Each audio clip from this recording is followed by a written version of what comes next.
Oke, kemudian kalau untuk cara pelaksanaannya sendiri Bu, kalau untuk saat ini begitu ya, untuk di sistem rujukan berjenjang ini seperti apa Bu yang sudah terlaksana?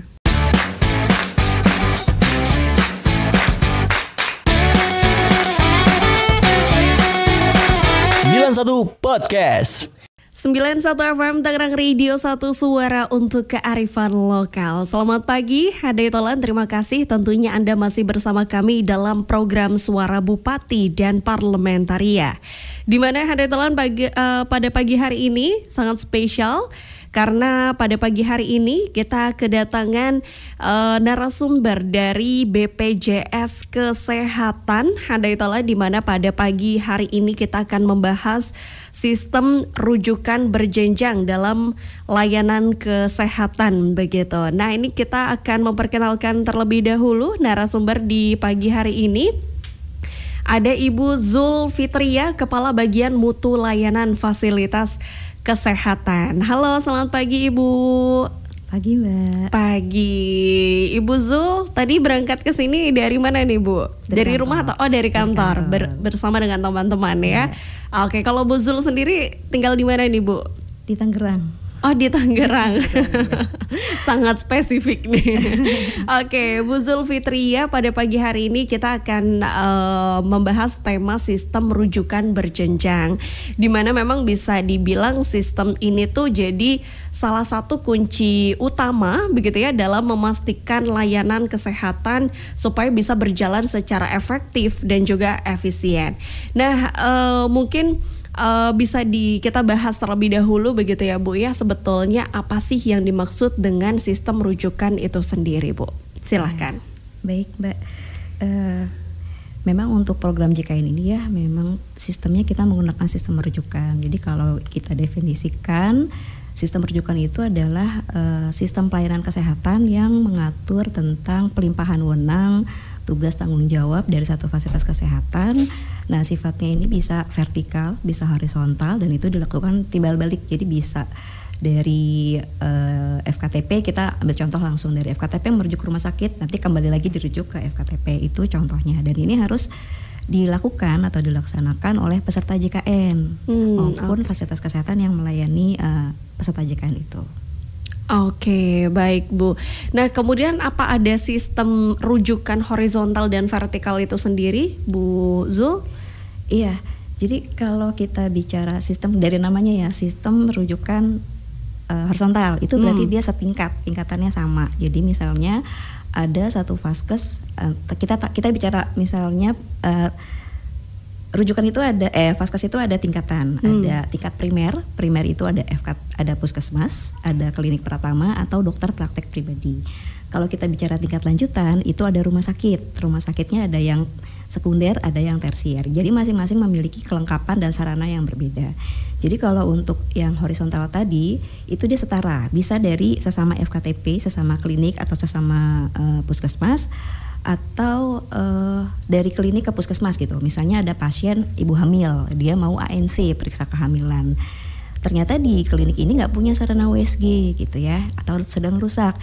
Klinik ini bisa merujuk ke puskesmas gitu. Jadi sama-sama FKTP, tapi karena sarana dan prasarana yang mungkin sedang tidak ada, itu bisa dirujuk ke fasilitas kesehatan primer lain yang sama. Sementara kalau untuk yang vertikal itu yang tingkatannya berbeda. Tadi contohnya dari FKTP yaitu puskesmas, dia dirujuk nih ke rumah sakit ya, tingkat 2 gitu atau tingkat 3 itu karena kebutuhan pasien, misalnya ada indikasinya dia butuh pelayanan spesialis yang dan peralatan yang lebih memadai sehingga dirujuk ke rumah sakit, itu namanya tingkat vertikal.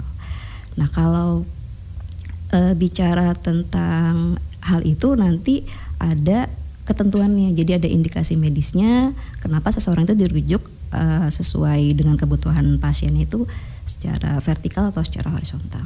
Oke, baik. Ternyata ada sistem rujukan yang horizontal maupun vertikal begitu ya. Kalau horizontal memang sesama tadi FKTP begitu ya Bu ya. Kemudian kalau vertikal berarti dari klinik contohnya itu bisa ke rumah sakit, tapi tentunya sesuai dengan standar yang sudah ditentukan. Oke, kemudian kalau untuk cara pelaksanaannya sendiri Bu, kalau untuk saat ini begitu ya, untuk di sistem rujukan berjenjang ini seperti apa Bu yang sudah terlaksana? Iya. Jadi pertama-tama pasien datang ya. Jadi kalau peserta BPJS atau peserta JKN itu datang ke fasilitas terdaftarnya di puskesmas, di klinik. Kemudian nanti baru dia dirujuk ke rumah sakit sesuai kebutuhannya, ke tingkat sekunder lah kita bicarakan. Misalnya dia butuh spesialis gitu ya, dirujuk ke rumah sakit, kemudian nanti ditangani. Ternyata begitu pasien ini setelah ditangani oleh dokter spesialis, oh ternyata dia membutuhkan fasilitas yang lebih lengkap atau ada subspesialisnya, dirujuk lagi ke rumah sakit tingkat tersier seperti itu. Jadi pasien ini tidak bisa datang langsung ke rumah sakit gitu ya tanpa membawa rujukan, karena memang harus diakses dulu sama FKTP atau puskesmas atau klinik. Ini ranahnya di dokter umum atau di dokter spesialis, jadi dia harus melalui rujukan. Sama juga dengan tingkat tersier tadi yang ada subspesialisnya, nggak bisa nih pasien datang ke sana. Dia harus dapat rujukan dari rumah sakit tingkat sekundernya atau dari tingkat primer tadi. Tapi bisa kondisi-kondisi tertentu pasien bisa langsung dirujuk ke rumah sakit yang tersier tadi. Catatannya kalau pasien ini sudah diketahui diagnosanya apa, kemudian sudah direncanakan terapinya seperti apa, dan fasilitas itu hanya ada di tingkat tersier. Itu sudah diakomodir juga dengan sistem, jadi nggak perlu khawatir nanti bingung nih caranya gimana, tapi semua sistem ini sudah diakomodir oleh sistem BPJS. Oke, sudah sangat jelas sekali. Berarti kemudian untuk berarti tadi kalau mau datang ke rumah sakit tidak bisa ujuk-ujuk langsung datang begitu ya Bu Zul ya, itu harus dapat diagnosa terutama dari klinik atau puskesmas. Baik, oke. Kemudian apakah ada pengecualian nih Bu Zul untuk kondisi yang tidak memerlukan rujukan berjenjang Bu? Oh ya, ada tentunya. Jadi kayaknya rujukan itu menjadi persyaratan ya, prosedur. Tapi kalau misalnya ada kondisi-kondisi khusus seperti gawat darurat, jadi kalau pasien mengalami gawat darurat itu bisa langsung ke rumah sakit terdekat tanpa perlu adanya rujukan. Nah ini harus jelas juga nih. Gawat darurat itu definisinya sesuai medis ya, jadi gawat darurat. Jadi kalau tidak ditangani segera dia akan mengancam nyawa. Nah itu boleh datang langsung ke fasilitas terdekat, nggak perlu pakai rujukan. Kemudian lagi kalau ada bencana ini nanti juga sama, pasien itu nggak perlu minta rujukan dulu atau ke FKTP dulu. Dia bisa datang ke fasilitas manapun, fasilitas kesehatan manapun untuk mendapatkan pengobatan. Nanti ketetapan bencana mana itu ditetapkan oleh pemerintah daerah atau pemerintah pusat. Kemudian juga pengecualiannya kalau tadi kondisi di mana pasien ini sudah jelas nih penyakitnya apa, diagnosanya apa, dia sudah punya rencana terapi yang rutin. Nah itu bisa langsung datang ke rumah sakit yang sudah ditunjuk untuk melakukan pengobatan. Seperti itu Mbak. Oke, baiklah, ternyata tetap bisa datang langsung ke rumah sakit kalau tadi ada beberapa hal yang kayak termasuk keadaannya gawat darurat. Keadaan gawat darurat ini memang yang sudah sesuai dengan standar rumah sakit begitu ya Bu ya. Karena pada dasarnya kayak semua sakit gawat gitu ya kalau buat diri sendiri ya, kadang-kadang begitu ya Bu ya. Oke, baiklah. Jadi ternyata ada kondisi-kondisi yang tidak memerlukan rujukan berjenjang seperti keadaan gawat darurat, handaitallah bisa langsung datang ke rumah sakit, kemudian bencana, kemudian yang terakhir tadi apa Bu?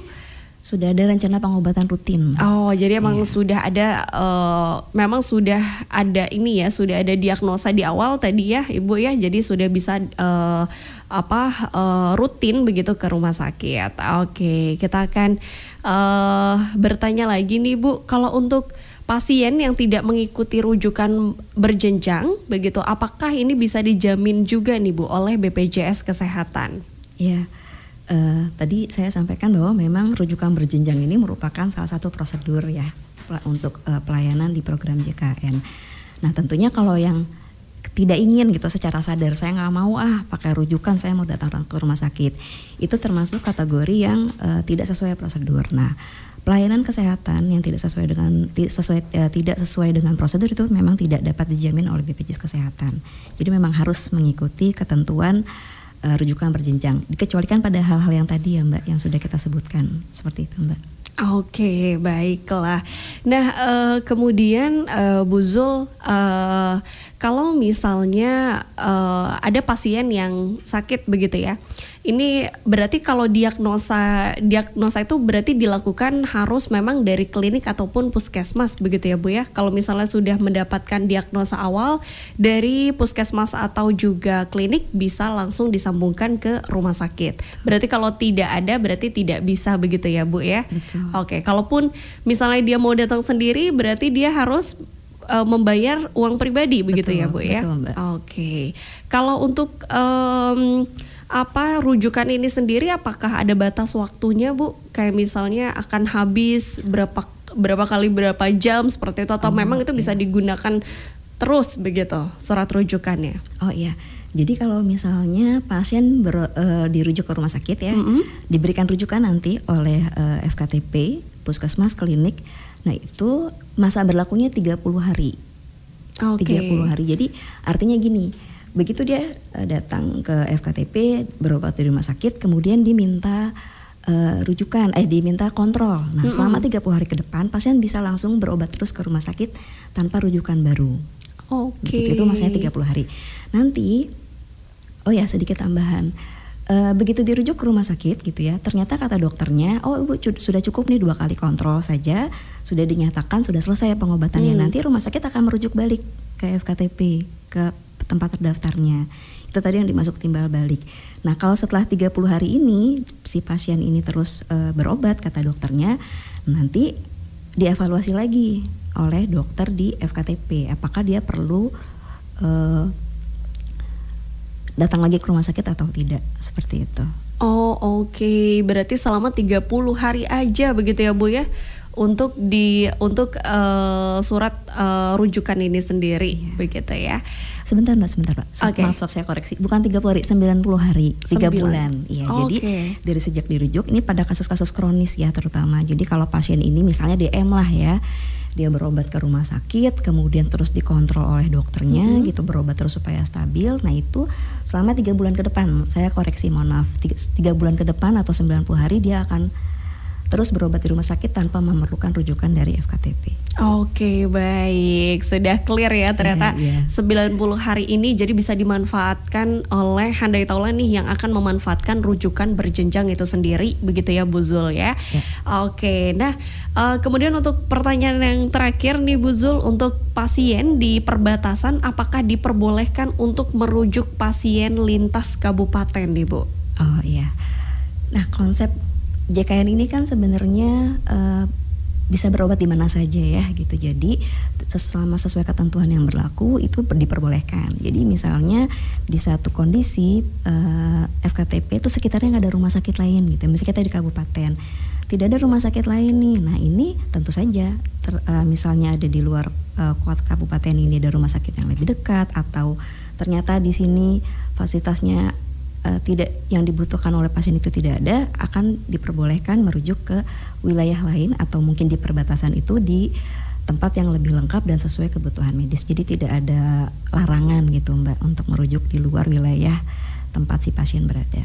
Oke, jadi semuanya memang dipermudah begitu ya. Bu, balik lagi untuk kesehatan masyarakat nih, khususnya di Kabupaten Tangerang. Oke, dan mungkin bisa disampaikan juga Bu Zul closing statement-nya begitu ya untuk tema di pagi hari ini terkait dengan sistem rujukan berjenjang. Silakan Bu. Ya, baik. Mungkin buat masyarakat ya untuk dapat memperoleh pelayanan kesehatan supaya lancar, supaya dapat dijamin oleh BPJS Kesehatan. Pertama, 1, jangan lupa bayar iuran ya, jangan telat. 2, ikuti aturan prosedur yang ada. Jadi memang sistem rujukan ini dibuat tujuannya untuk agar Bapak Ibu mudah melayani, memperoleh akses, supaya nggak perlu jauh-jauh langsung datang ke rumah sakit, datang dulu ke vaskes terdekat di FKTP. Nanti cukup sampai sana, kalau perlu dirujuk akan dirujuk sesuai ke indikasi medis. Jadi saran dari kami seperti itu, bayar iuran tepat waktu, ikuti aturan yang ada, dan jangan memaksa ya, satu lagi nih suka dibilang jangan memaksa minta rujukan ke rumah sakit kalau ternyata kata dokternya tidak perlu dirujuk. Mungkin itu Mbak himbauannya. Oke, luar biasa sekali untuk yang terakhir ya, itu menarik ya Handai Taulan ya. Oke, baiklah Handai Taulan, sekian talk show bersama dengan BPJS Kesehatan ya, bersama dengan Ibu Zulfitri ya, terkait dengan sistem rujukan berjenjang. Untuk itu tetaplah bersama kami karena Gia masih akan kembali lagi setelah yang satu ini. Tetaplah di Suara Bupati dan Parlementaria.